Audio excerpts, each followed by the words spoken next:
Hello and welcome back to the worst Warmachine channel on the internet. I'm Malorian. This is Malorian Weekly, and today we are going to be talking about the 5 most frustrating things about Warmachine. Now, I know already there's people out there, they're thinking like, oh, that's it. Malorian hates Warmachine. This proves it. Warmachine's an awful game. Warmachine's dying, blah, blah, blah, blah, blah. No, that's not what I'm saying at all. Hopefully, if you see any comments on this, likely on Facebook, they didn't even click on the video. They're just saw the title and made things up. So watch for those people because, they're the uninformed that didn't actually watch the video. What this is actually going to be about is, for starters, I do not hate Warmachine. I love Warmachine. I'm a press ganger in a world where press gangers don't exist. So, don't ever say that I'm saying these things because I don't like Warmachine, because I love Warmachine to a fault.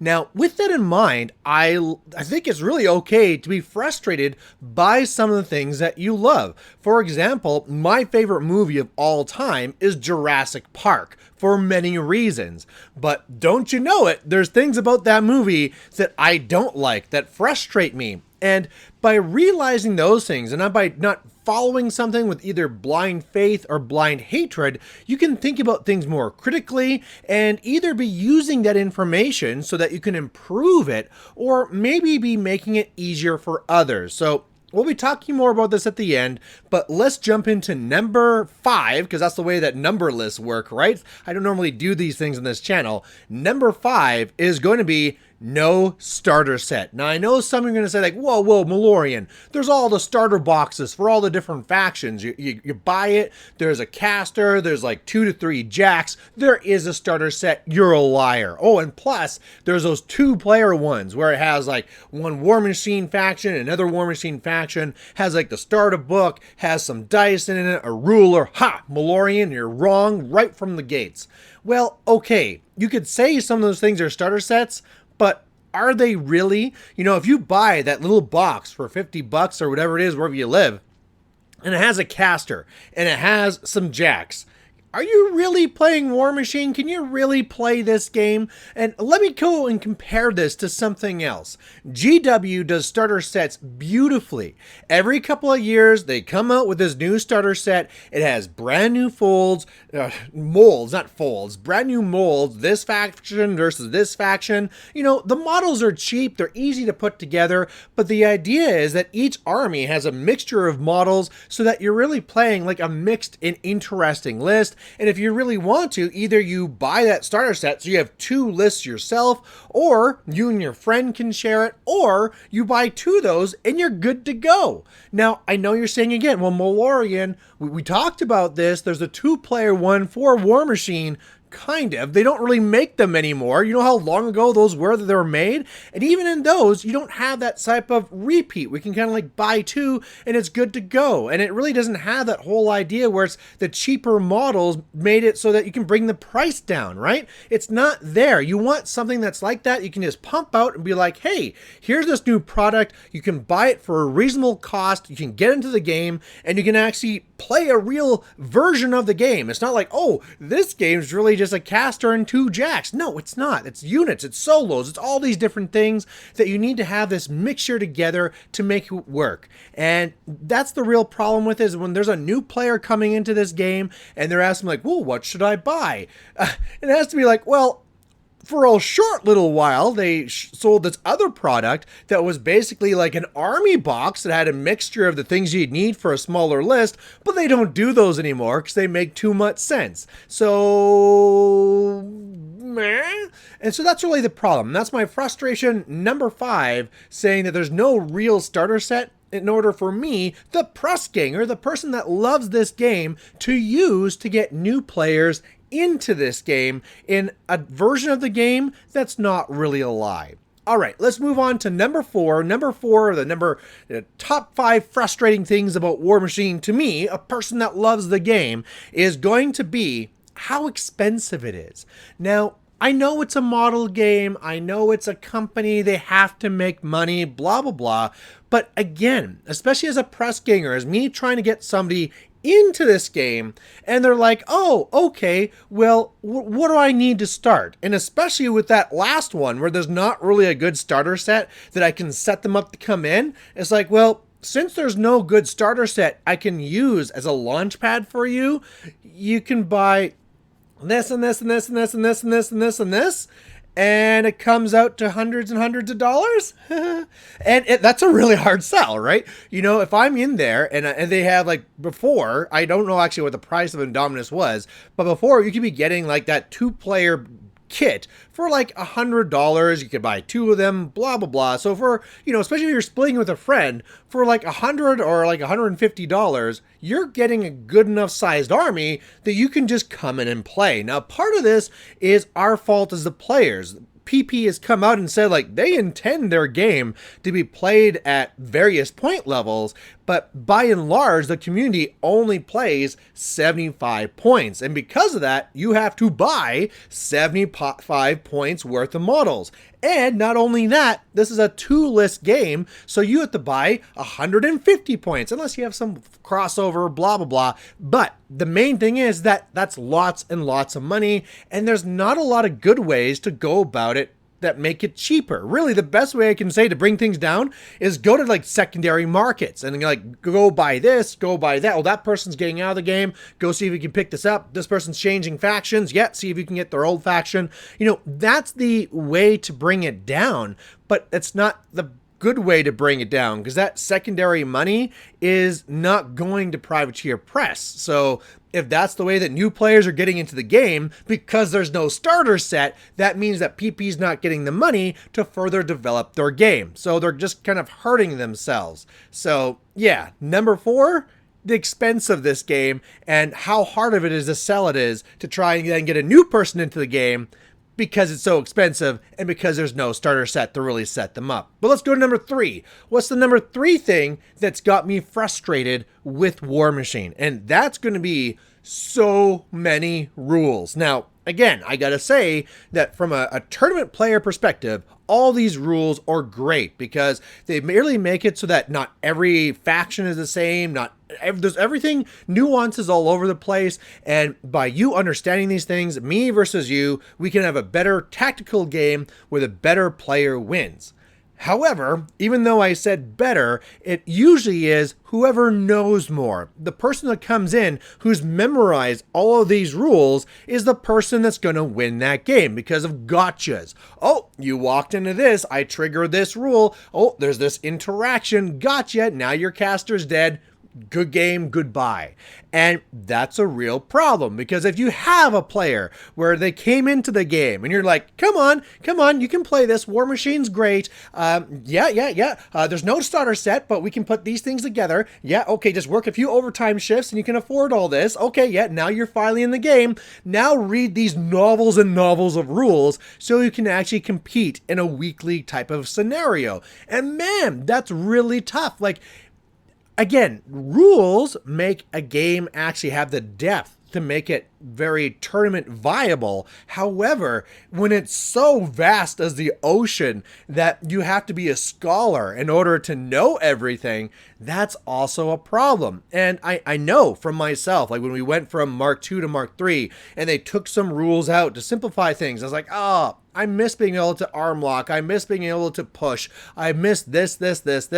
But at the same time, we have to realize, as much as we love those things about the game, how big of a deterrent this is to newer players. And you might start to notice that a lot of things I'm saying now is my frustration comes as a press ganger trying to sell this game to new players and all the things that are making that difficult. So just the depth of all the rules.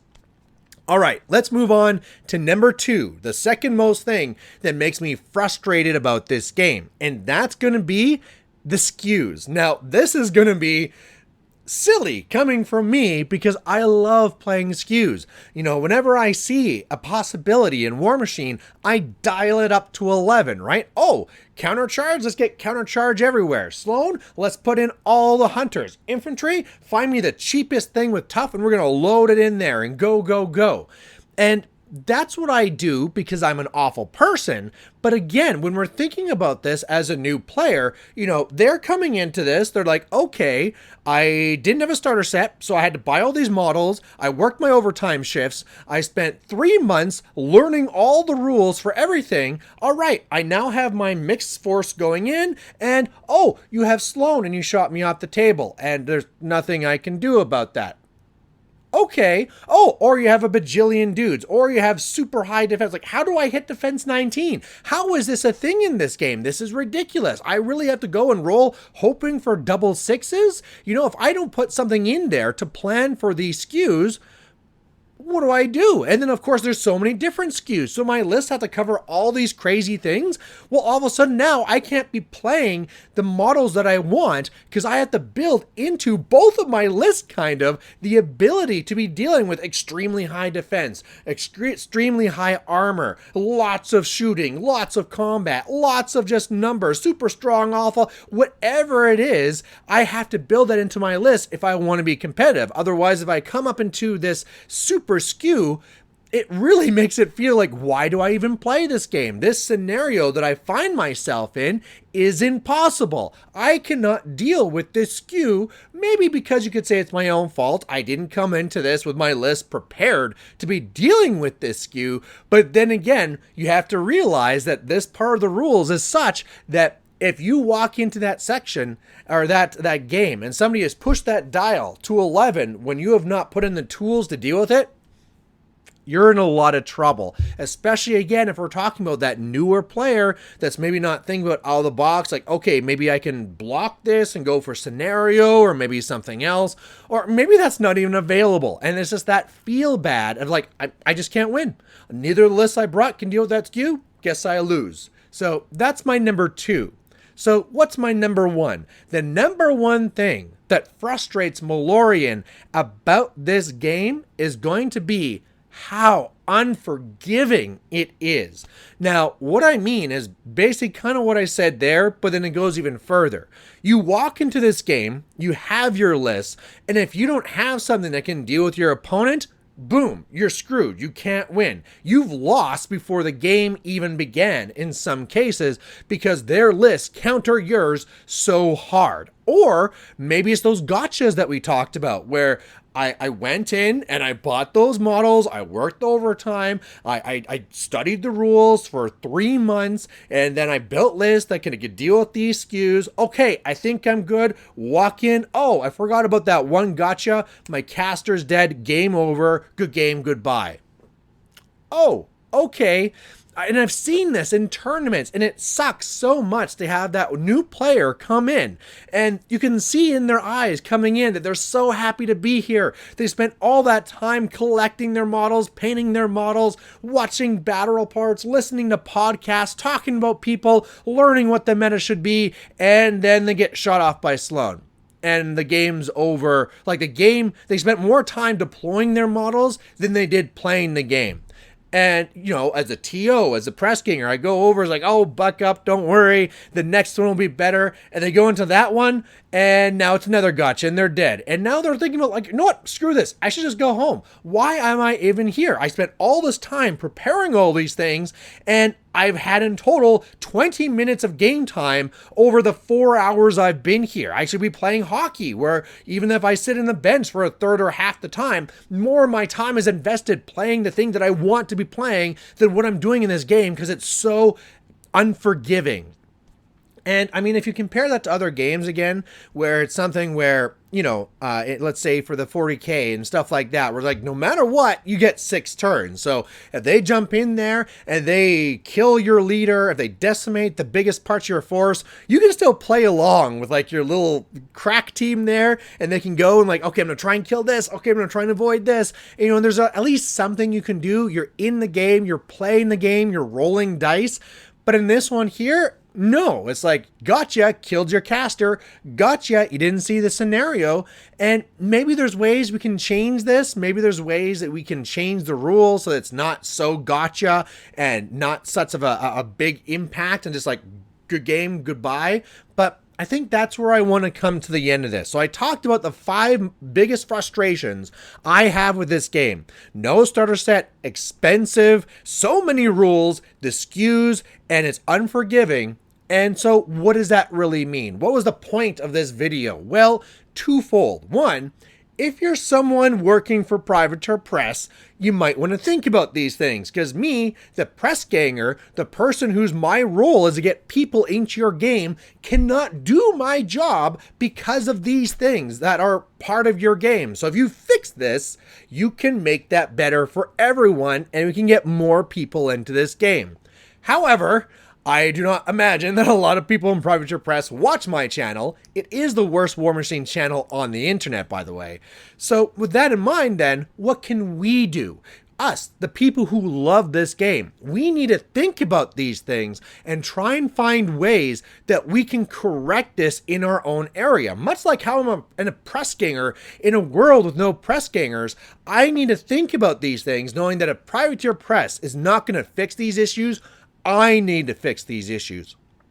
I need to try and think of ways of looking at the models that are available, that what are the best ways that I can be suggesting to people that these make a good starter set. Again, with the expensive part, maybe that means looking out, staying aware of who's selling armies, so that if somebody comes in, I can be like, great, the best starter set is going to this person and buying their used army, because then it's an army that's ready to go and it's going to be fairly cheap. All right, that's good. I can fix that part. Okay, well, what about so many rules in the skews? All right, well, I can make sure I'm always there explaining to people. I can do videos like these where I go through and I explain rules to people. I can touch base with them. It's like, oh, did you know how this works? Oh, did you know you could be doing this power attack? Oh, did you know about this interaction? Always making sure I'm teaching people, not to be like, actually, did you know? No, I'm trying to make sure that you're educated so that you enjoy this game more. And at the same time, I can't stop people from playing skews. Even if I stop all those people from playing their skews, I can be doing that myself, right? I can maybe try and go and say, I'm going to try and play less skewy armies, but at the same time, they're going to see it. Because guess what? Skews win tournaments, so you're going to see them in a tournament. So what can I do? Well, when I know that a new player is coming to a tournament, I can warn them about what skews to expect. I can say things like, can you deal with armor 24? Can you deal with defense 19? Can you deal with 70 models on the board? And try and get them thinking in that mindset so that they're ready to play it when they see it in the tournament. And for unforgiving, I can't do that. I can't fix that. I can encourage people so that when they're coming in, not to go for gotcha plays, to say like, hey, just so you know, this does this. And so that way, encourage people that if you want the better player to win, you can't win through gotchas, right? Gotchas is not showing who the stronger mental player is. That just shows you who did their homework and who's better at reading and remembering. So if I can encourage that and being like, whenever these things come up, don't wait for the gotcha play, let them know the situation. And it's not really giving things away. Like the fact that I have countercharge still has power, whether you know I have countercharge or not. The main thing is that it's not going to be a thing where you walk into it accidentally and I win the game. So again, this is just something where in the end of the day, I really wish that Privateer Press would fix this. They're not going to, so we need to fix this. So there you have it. There's my video. Thanks for watching. If you have any comments, please post them down below. And otherwise, we'll catch you later. Bye.